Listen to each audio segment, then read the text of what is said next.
Alright guys, welcome to another beardeddragonsource.com video. It's a little tutorial video put together for you today about vegetarian diet options for your bearded dragons. Just going to key you in here with a little bit of main ingredients for some of my favorite mixes. It's going to include a little bit of light greens, dark greens, and a little bit of reds, and even some carrot. So as you can see here, we've got all of our necessary ingredients. Cutting board, got some Radicchio, Endive, Kale, some romaine hearts, and a little bit of baby carrots, as well as our chopping knife there. I'm going to be demonstrating for you here today. This is going to be a romaine lettuce, obviously. Endive, great source of a little bit something different, nice and leafy, a medium green, can't go wrong with that. Got some kale as well. Kale's a nice hardy green. It's going to be a little bit thicker with a little bit more surface area, so you're touching down on more greens for every bite in that one. And we got Radicchio, just gives a little bit of a change, a little bit of mix up there, some color, some flavor, whatever you want to call it. It's going to be better for your dragon to mix those. The more greens, the better. We have a little bit of baby carrots. They're pre-cut. These are going to be a bit of a pain to, process and get ready for your dragon, but we'll show you a little bit later in the video how to do that. First, we're going to start by cutting off the base here, this romaine heart. It's really not good for anything. There's not much in there that you're going to be losing out on, so I just do that from the get-go. And since we're splitting this romaine heart up, we're going to be doing a little bit of a baby bearded dragon mix as well as an adult bearded dragon mix. We're going to make sure we separate some of these nice outside leafy greens from the romaine hearts. We're going to save them for a little bit later. It's just going to allow us to remove the rinds of each individual leaf, and that's going to give us a little bit of a easier to digest green material once we're done there. So I'll show you here. First one's pretty simple idea. All you're doing is just cutting out that real thick meaty area. You just want to make sure you don't have anything that's too hard for your baby dragons to digest. Even if you cut it up real fine, it's still a little bit thicker. So get that out of there. I think you get the idea. We'll do another one here. Just going to cut the rind out. Basically what this is doing is just making all the work for your baby dragons a little bit easier. You can do this for your adult dragons if you really want, though it's not necessary. We'll speed it up a bit here. As you can see, it's a bit of a time-consuming process. So, chop, chop. Here we go. And as you see, now we've got a bunch of really nice, cut, prepared greens, romaine heart, if you will. It's going to be good and hearty. It's going to be a good staple to any bearded dragon diet as far as veggie options go. These can all go to adult dragons in this portion here. So I'm just going to chop it up. As you see, it kind of makes it into a nice, leafy, extended strings.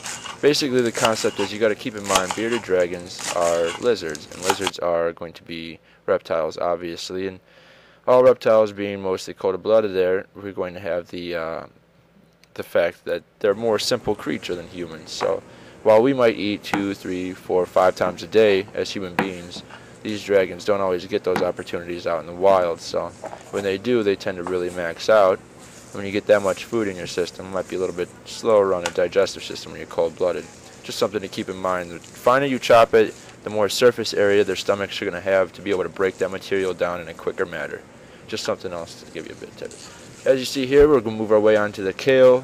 Kale is a wonderful, hardy, leafy green. It's one of the darker greens available that I'd recommend for dragons. Always going to be a good option. Again, we're just going to remove some of this, the hardier stems there. Not really much of a rind, more of a stem in this case. So let's go ahead and cut out some of that meatier stem there. Even for adults, that's not going to be the easiest to digest. So we'll get that out of the way. Do the same with a few more.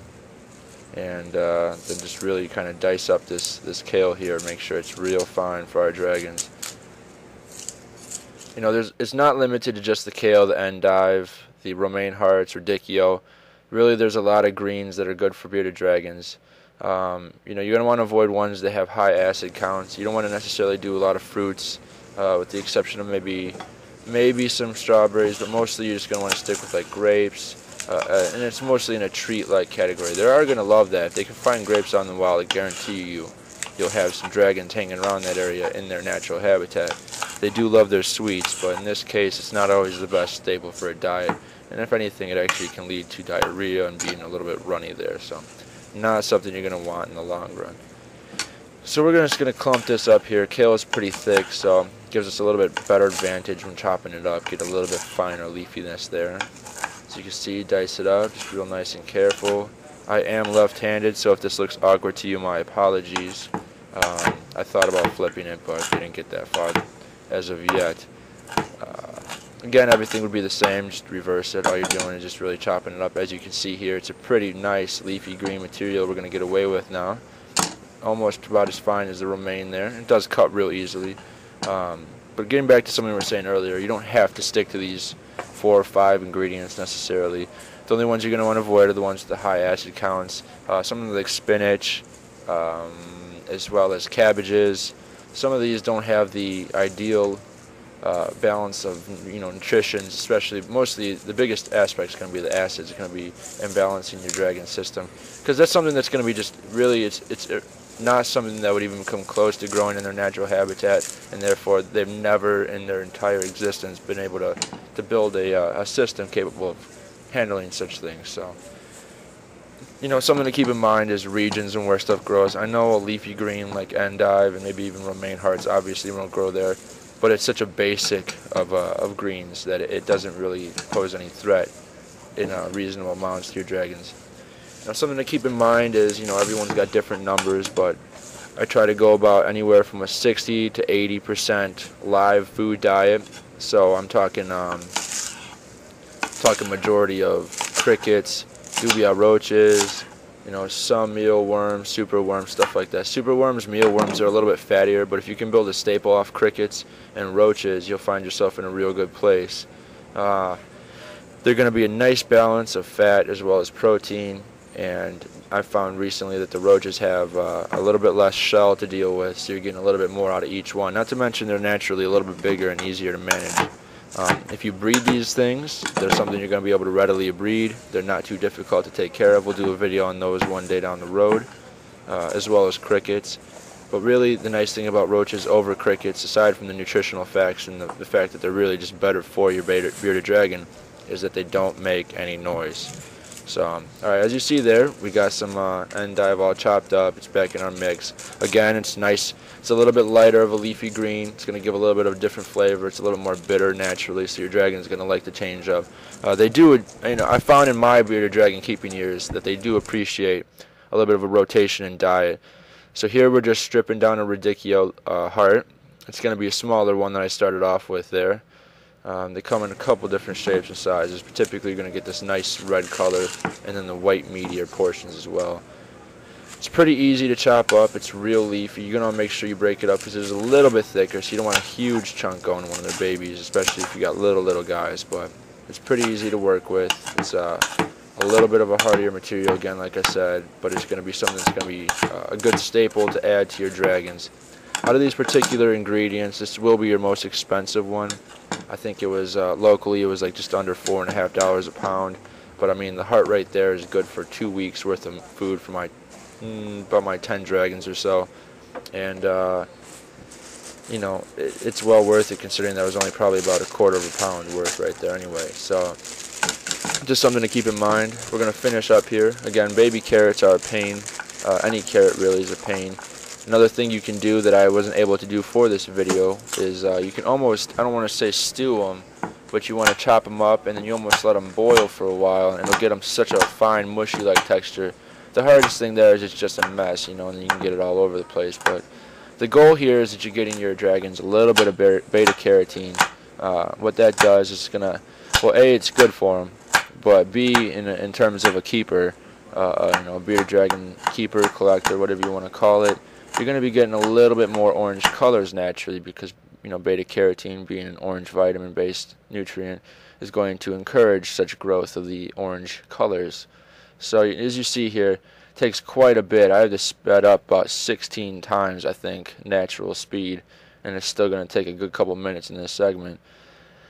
Basically, you just need to get it really fine. If you're not going to make it into a mush, you need to at least get it into very small pieces that can be digested by your dragons. I like to kind of almost garnish their little mixes with this because if you put it in this thing like you see here, I'm going to demonstrate it this way, but if you mix it up too much, you're going to find that a half the carrot mix ends up on the bottom because it's a little bit more denser and you're not even going to get it out of the bowl anyway. So, like I said, I'm going to show you the mix here, but usually I kind of sprinkle that on towards the end of each plate.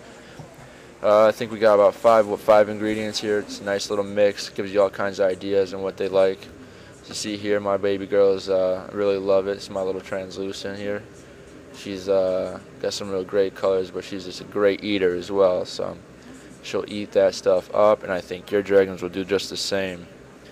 Check back again soon. You know, we've always got more videos we'll be adding, more information, and we'll be doing a video shortly here just about making the mixes for some real baby, real small baby dragons.